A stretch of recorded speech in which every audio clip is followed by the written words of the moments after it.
Sous-titres ajoutés et réalisés par Dima Torzok. C'est sans doute l'attaque la plus massive des forces ukrainiennes depuis le début de la guerre. En Russie, après l'attaque de drones ukrainiens à Novorossiysk, des incendies ont éclaté sur des sites pétroliers clés de la Fédération de Russie, utilisés pour la logistique militaire. De plus, le port russe le plus important de la mer Noire a pris feu, ainsi que plusieurs navires de l'armée russe.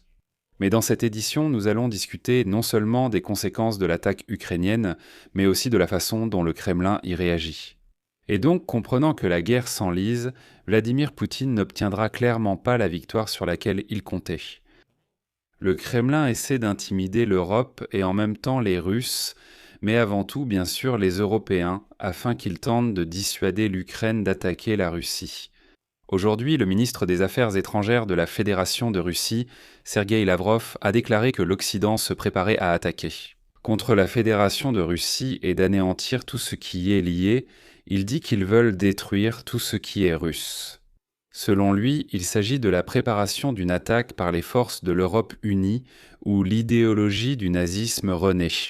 Et, selon Lavrov, le nouveau Hitler qui mènera toute l'Europe dans une grande guerre contre la Russie, c'est bien sûr Zelensky. Je m'appelle Alexei Petchi, discutons ensemble de ce sujet. Mais avant de commencer, je vous demande de vous abonner à ma chaîne, de mettre un like et d'écrire un commentaire sous cette vidéo. Je vous en serai reconnaissant, car cela aide beaucoup à promouvoir le contenu sur YouTube. De plus, abonnez-vous à ma chaîne Telegram Petchi News, le lien se trouve dans la description de cette vidéo.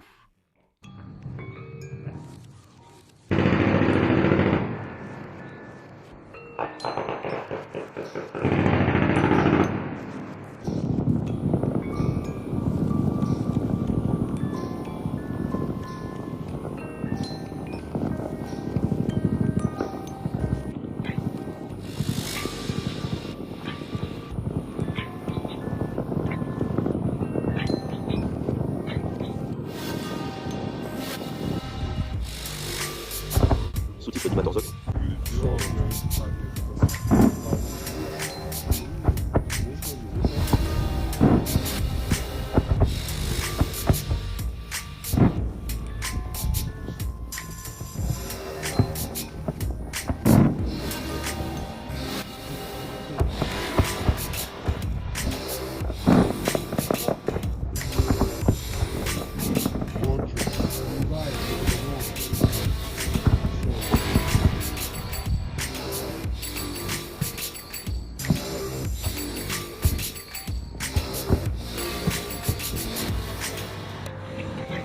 Sous-titres réalisés par Dima Torzok.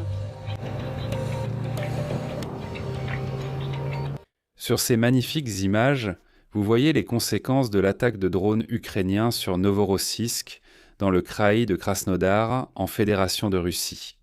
La défense anti-aérienne russe a tenté d'intercepter les drones, mais certains d'entre eux ont tout de même atteint leur cible. On peut voir qu'un incendie s'est déclaré dans le port de Novorossiysk. Et voici que le maire de la ville, Andrei Kravchenko, a d'abord confirmé l'attaque de drones, puis a également annoncé une alerte aux missiles. Plus tard, les autorités municipales ont précisé qu'un incendie s'était également déclaré sur le territoire du dépôt pétrolier à la suite de la chute de débris de drones abattus. Plusieurs bâtiments techniques et administratifs ont brûlé, souvenez-vous-en bien. On dit encore une fois aux Russes, excusez-moi, qu'on leur ment en pleine face et qu'on affirme que ce ne sont que des débris de drones abattus qui ont causé de telles destructions. Mais plus tard, l'état-major des forces armées ukrainiennes a annoncé qu'après l'attaque dans la nuit du 23 mai, des incendies se sont déclarés sur des sites pétroliers clés à Novorossiysk, de la Fédération de Russie, qui étaient utilisés pour la logistique militaire. L'une des principales cibles a été le terminal pétrolier Cheskharis à Novorossiysk. Cheskharis est l'un des plus grands terminaux pétroliers de Russie sur la mer Noire et fait partie du système Transneft. Le site est utilisé pour le transbordement de pétrole et de produits pétroliers, ainsi que pour répondre aux besoins de l'armée d'occupation russe. Un complexe de réservoirs a également été touché dans la région de Novorossiysk. Un incendie y a également été signalé après l'attaque. L'état-major des forces armées ukrainiennes a souligné que la base pétrolière est une partie importante du complexe Cheskharis et qu'elle est utilisée pour le stockage et le transport du pétrole et du carburant. De plus, dans les eaux de la mer Noire, les militaires ukrainiens ont frappé la zone de stationnement des navires de la flotte de l'ombre de la Fédération de Russie. Et au moins, le fait que le pétrolier Chrysalis ait été touché a été confirmé. Et tout cela, selon les Russes, s'est produit simplement à cause de la chute banale de débris de drones déjà abattus. Mais ici, je vais faire une remarque très importante. En fait, les deux sites industriels pétroliers Gruchavaya et Cheskaris sont situés à 12 km l'un de l'autre et font partie du plus grand complexe de transbordement du sud de la Russie, Tchernomor Transneft. Le terminal assure la réception, le stockage et l'expédition à l'exportation. Et vers ces mêmes pétroliers de la flotte fantôme, et aussi Gruchavaya Balka. C'est le plus grand dépôt de pétrole du Caucase, qui collecte la matière première pour l'exportation via Novorossiysk et comprend plus de 60 réservoirs d'une capacité totale d'environ 1,2 million de tonnes. Et plus tard dans la journée, le commandant des forces des systèmes sans pilote des forces armées ukrainiennes, Robert Madiar Broudy, a annoncé l'opération de l'Ukraine à Novorossiysk. Ils ont également frappé la frégate de la flotte de la mer Noire de la Fédération de Russie, l'amiral Essen, qui est un porteur de missiles de type Kalibra. Et en plus, nos drones ont également atteint un autre navire de guerre. Selon Madiar, dans la nuit du 23 mai, ce même amiral Essen et un navire lance-missiles du projet 1239 sur coussin d'air sont entrés dans la zone de frappe lors du raid des forces de système sans pilote, sur le port de Novorossiysk et le dépôt pétrolier de Gruchavaya Balka. De plus, comme l'a souligné le commandant des forces des systèmes sans pilote, cette même nuit, les forces des systèmes sans pilote ont atteint des cibles russes sur les territoires temporairement occupés de l'Ukraine. En particulier, ils ont détruit un système de défense anti-aérienne OSA à Donetsk, frappé une base arrière et un centre logistique des occupants dans la localité de Rovenki, un poste de commandement de drones à Oleshki, dans la région de Kherson, ainsi que des camions-citernes, des équipements spéciaux et des véhicules blindés à Zaporizhia. Et à votre avis, comment le Kremlin a-t-il réagi à de telles attaques ?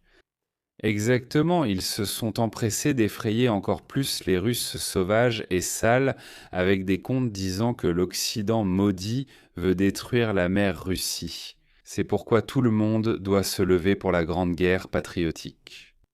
Et là, je ne plaisante pas et je ne fais pas de blagues. Aujourd'hui, le chef du ministère des Affaires étrangères de la Fédération de Russie, Sergueï Lavrov, a raconté une histoire selon laquelle l'Occident se prépare à attaquer la Russie et à exterminer tout ce qui est russe.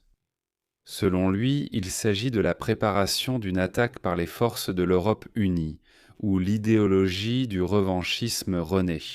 Et je cite ensuite Sergueï Lavrov mot à mot. Aujourd'hui, sous les mêmes drapeaux du nazisme et du revanchisme, il crée un groupe pan-européen pour attaquer la Russie, non seulement par des méthodes hybrides, mais ils pensent aussi à une attaque physique. Et à la tête de ce groupe, ce n'est pas Adolf Hitler, mais Volodymyr Zelensky avec ses slogans nazis. Et maintenant, voulez-vous entendre le détail le plus drôle et en même temps le plus effrayant de ce récit délirant de Sergueï Lavrov. Sergueï Lavrov a raconté de telles absurdités dans une interview accordée à un média de propagande appelé Rédaction Jeunesse, qui vise à endoctriner les enfants et les jeunes russes. Voilà ce qu'on raconte aux enfants et aux jeunes. Qu'en Europe, il y a un nouveau Troisième Reich, qu'à la place d'Adolf Hitler, il y a maintenant Volodymyr Zelensky, qui soulève toute l'Europe unie pour aller détruire tout ce qui est russe. Et ensuite, il, c'est-à-dire Lavrov, a déclaré, je cite, « Ce sont précisément eux, ces mondialistes, qui portent la principale responsabilité du fait que le sens de l'existence du pouvoir ukrainien actuel est devenu l'extermination de tout ce qui est lié à la Russie. L'Occident paie généreusement et encourage cette politique nazie, insistant pour que l'Ukraine poursuive cette ligne inacceptable. L'Occident ne peut tout simplement pas accepter l'existence de la Fédération de Russie comme un sujet indépendant et autonome, représentant une alternative civilisationnelle. Cela sonne tout simplement ridicule. Les Russes et la civilisation ? C'est une sorte de blague. Eh bien, et comme principal signe que, soi-disant, le nazisme renaît en Europe, Lavrov a cité en exemple le chancelier allemand Friedrich Merz, qui a récemment déclaré qu'en raison d'une attitude de plus en plus agressive. Et face à cette Russie sauvage qui attaque brutalement ses voisins et qui est tout simplement incapable de vivre de manière civilisée en paix avec ses voisins, l'Allemagne doit devenir la principale puissance militaire de l'Europe. Et selon Lavrov, cette phrase de Merz signifie que Merz est un nazi qui rêve de ressusciter le Troisième Reich, qui inévitablement ira exterminer tout ce qui est russe. Par conséquent, la conclusion est claire, les frappes ukrainiennes à longue portée, sous forme d'attaques puissantes en profondeur sur le territoire russe, doivent non seulement se poursuivre, mais aussi s'intensifier. Parce que ces Russes sauvages ne comprennent tout simplement pas d'autre langage. Je vais m'arrêter ici. Donnez votre avis et vos conclusions dans les commentaires sous cette vidéo. Abonnez-vous à la chaîne, activez la cloche et n'oubliez pas de mettre un like. Si vous souhaitez soutenir le travail de cette chaîne YouTube, je vous en serai reconnaissant. Vous pouvez le faire en faisant un don via les liens et coordonnées dans la description de cette vidéo. Il y a plusieurs options différentes. Choisissez celle qui vous convient le mieux. Ou scannez le QR code qui s'affiche sur votre écran. C'est la façon la plus simple de soutenir le travail de cette chaîne. C'est tout pour aujourd'hui. Prenez soin de vous. À bientôt à tous.